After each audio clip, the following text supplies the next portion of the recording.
नमस्कार साथियों, स्वागत है आपका अभियान का 24 यूट्यूब चैनल पर। बहुत बहुत साथियों, आज की जो वीडियो का विषय है ना, वो डोनाल्ड ट्रंप ने कर दी है धमकी एक और। अफगानिस्तान के अंदर जो मकराम एयरबेस है, उसको फिर से लेने की ओर लगाई है डोनाल्ड ट्रंप ने। और कहाँ पे? यूके में बैठे हुए थे ये।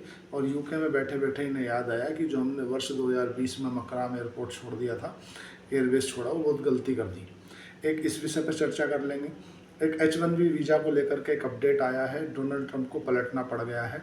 डोनाल्ड ट्रंप फिर से पलट गए हैं और उनके जो व्हाइट हाउस है, जैसे अपने यहाँ राजधानी में संसद है, ऐसी व्हाइट हाउस की प्रवक्ता है, उनकी तरफ से एक प्रेस कॉन्फ्रेंस करके बताया गया है कि H1B वीज़ा में क्या क्या नियम और शर्तें लगाई गई हैं।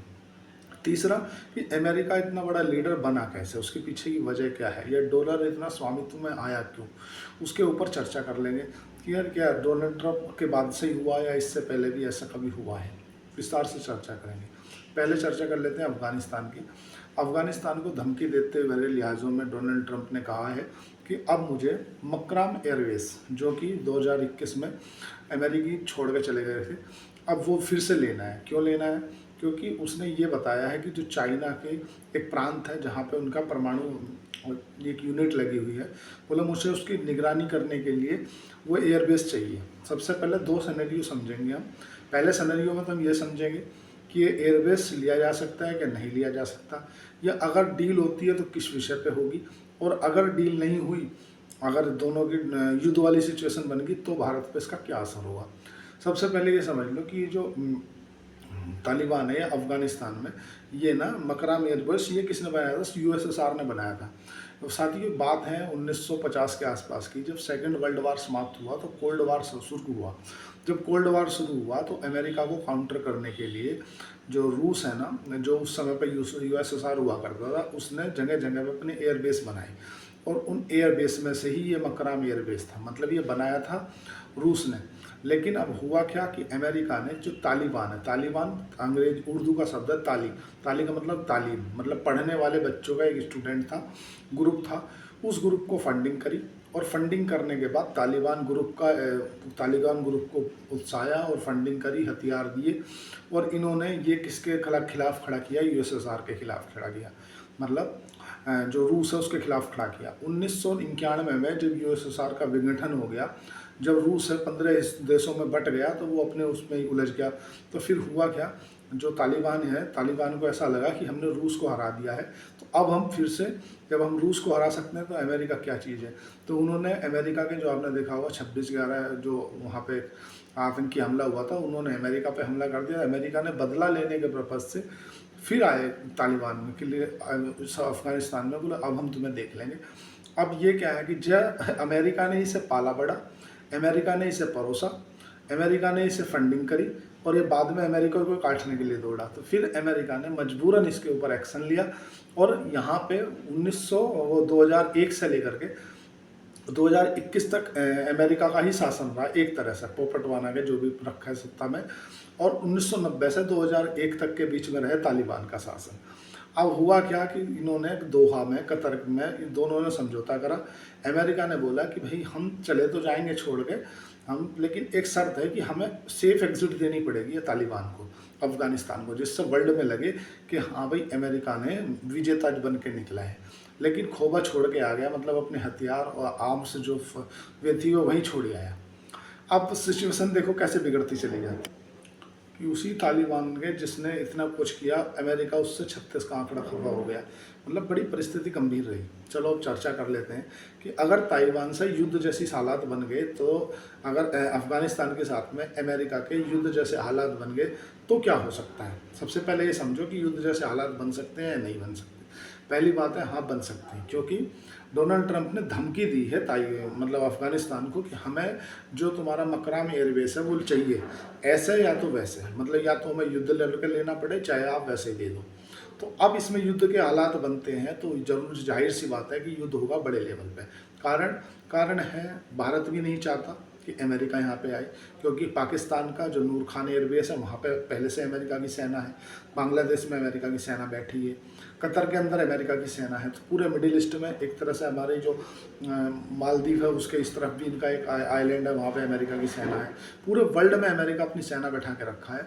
और एयरबेस बड़े लेवल पर बना के रखा है। तो खुद ईरान नहीं चाहेगा, क्योंकि ईरान से पहले ही अमेरिका का 36 का आंकड़ा है, और ईरान अगर वहाँ आ जाता है तो ईरान को सबसे ज़्यादा दिक्कत है। ईरान भी नहीं चाहेगा। दूसरी बात, चाइना भी नहीं चाहेगा।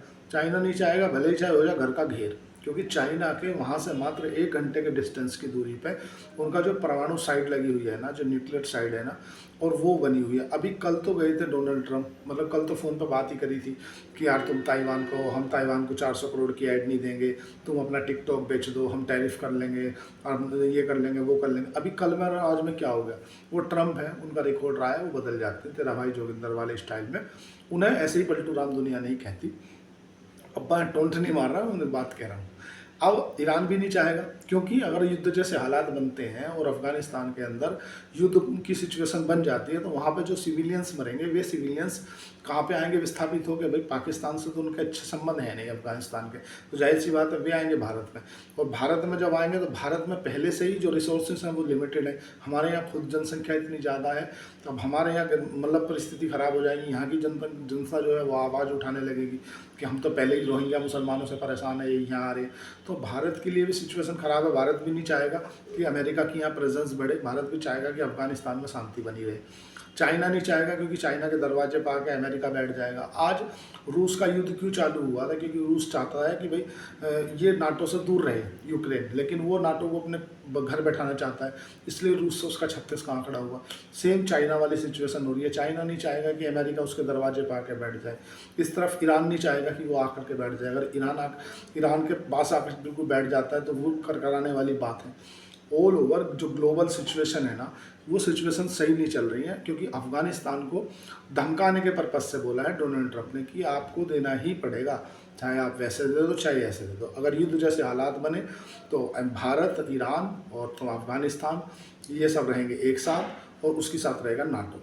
अब ये समझ लेते हैं कि अगर ईरान अमेरिका को ये दे देता है, मतलब जो एयरबेस है ना, मकराम एयरबेस, ये अगर दे देता है तो किस शर्त पे देगा?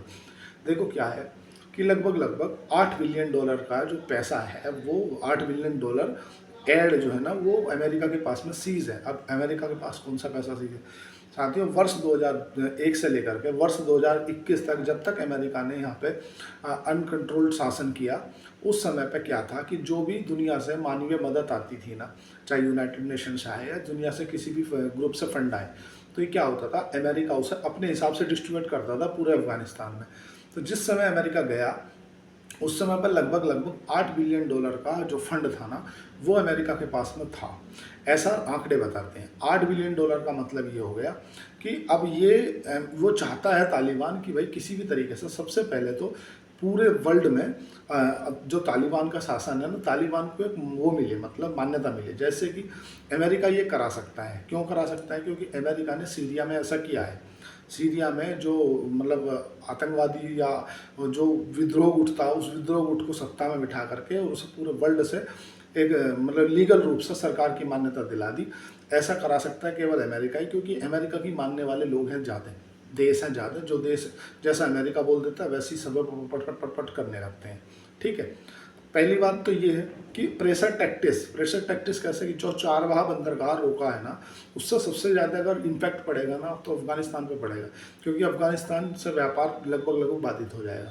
तो पहली बात तो ये बोल सकता है डोनाल्ड ट्रंप कि भाई आप आ जाओ, टेबल पे बात कर लो, और टेबल पे बात कर लो तो मैं आपके लिए चारवाहा बंदरगाह भी खोल दूंगा, और आप हमें एयरबेस दे दो, और मैं आपका जो 8 बिलियन डॉलर का फंड है वो भी रिलीज़ कर दूंगा, और जो दुनिया के अंदर है वो मैं आपको मान्यता भी दिलवा दूंगा। तो पहली बात तो ये है कि जो अफगानिस्तान है, एक सिचुएशन तो ये बन रही है कि हो सकता है जिस तरह से हम्बल टोटा बंदरगाह है जो कि चीन ने लीज पे ले रखा है, ऐसा भी हो सकता है कि अमेरिका को जो अफगानिस्तान है वो कुछ शर्तों के साथ में कि भाई पूरे विश्व में आप हमारी सरकार को मान्यता दिलाएं, और अब हम आपका हमारा जो 8 बिलियन डॉलर का जो फंड है वो आप उसे रिलीज़ कर दें, और दूसरी बात है उसके बदले में हम आपको अफगानिस्तान के अंदर जो एयरबेस है तुम्हारा मकराम एयरबेस, उस पर आपकी एंट्री दे देंगे। क्योंकि इसलिए उसने ये कहा है कि मैं अफगानिस्तान पर शासन नहीं करना चाहता, मेरा जो उद्देश्य है एयरबेस लेने का वो चाइना को काउंटर करना है। तो दो सिचुएशन बनती है। पहली सिचुएशन तो ये कि भाई चाइना को काउंटर करना, मतलब चाइना तो नहीं चाहेगा, मतलब वो एक भी तरफ से अफगानिस्तान मना करता है तो युद्ध जैसे हालात बन जाएंगे। दूसरी सिचुएशन ये बनती है कि अगर ये मान जाता है या टेबल पे आ जाता है, बैठ के बात कर लेता है, तो हो सकता है जो मकराम एयरबेस है इसे 99 साल के लिए लीज पे दे दिया जाए अमेरिका को, ये भी हो सकता है। अब H1B वीज़ा के ऊपर जो पलटे हैं, जो वहाँ पे वाइट हाउस ने बोला है, उसको समझ लेते हैं क्या है। चक्कर क्या है इनका जो हुआ है, देखो अभी तक इन्होंने क्या था कि जो 1 लाख से 6 लाख के बीच में जो फीस लगती थी ना, उसे बढ़ा करके $1 लाख कर दिया। मतलब सीधी सी बात है कि अब आपको 88 लाख रुपए देने पड़ेंगे अगर आपको H1B वीज़ा चाहिए, जो कि 3 साल के लिए होता है, फिर उसको एक्सटेंड करके 6 साल के लिए कर दिया जाता है। तो उनके ऊपर प्रेशर पड़ा, या तो जैसे भी उनकी कंपनियों ने बोला उनके जो कंपनियों के सीईओ हैं, चाहे माइक्रोसॉफ्ट है चाहे गूगल है, उन्होंने अपने एम्प्लॉय को फ़ोन लगाना चालू किया कि आप जिस भी देश में हैं, जिस भी कंडीशन में हैं, आप एनी हाउ किसी भी कंडीशन को, देश को छोड़ के तत्काल अमेरिका में आ जाओ, क्योंकि इसमें लिखा है कि 21 तारीख से पहले जो अमेरिका में है उसके ऊपर ये नियम लागू नहीं होगा। तो उससे क्या हुआ, मतलब ऑल ओवर जो अमेरिका जाने वाली फ़्लाइट थी ना, उनके जो प्राइसेस है ना, वो एक सडनली अमाउंट से ऊपर जाने लगे। मतलब अगर अमेरिका जाने का किराया है 1 लाख रुपया, तो तत्काल हो गया 6 लाख, 8 लाख, 10 लाख, क्योंकि जो फ्लाइट है वो तो लिमिटेड है, और जो सीट है मतलब किसी भी कीमत पर आदमी को जाना है उससे पहले।